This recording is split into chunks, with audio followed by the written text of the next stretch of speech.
Welcome, learners! Today, we'll be discussing the idiom I caved.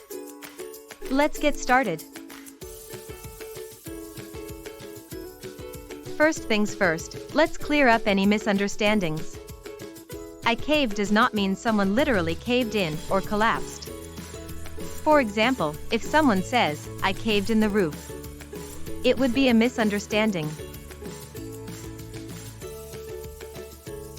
The idiom I caved means to give in or surrender. It's often used to describe a situation in which someone finally agrees to something after resisting for a while. The origin of the idiom is unclear, but it's believed to have originated in the 1800s.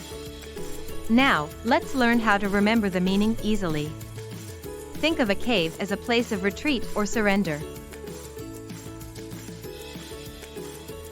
It's important to use I caved in appropriate situations. For example, if someone asks you to go out on a date, and you initially say no but later agree, you could say, "I caved and said yes."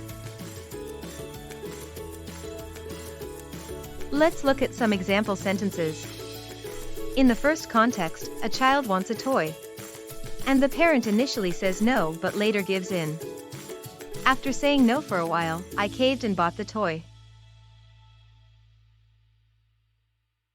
In the second context, a friend invites you to a party, and you initially decline but later agree.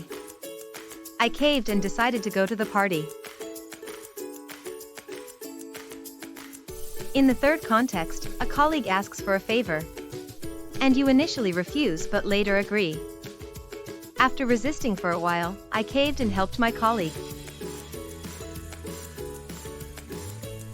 In the fourth context, a student resists studying for an exam but later gives in and starts studying. After procrastinating for a while, I finally caved and started studying. In the fifth context, a person resists a particular food but later gives in and tries it. After avoiding it for years, I finally caved and tried sushi. Finally, let me share a real-life story.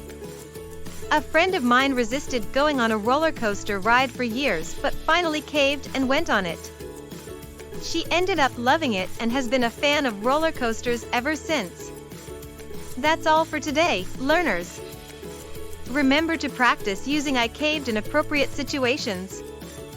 We'd love to hear your story with the idiom. Please share your thoughts in the comments.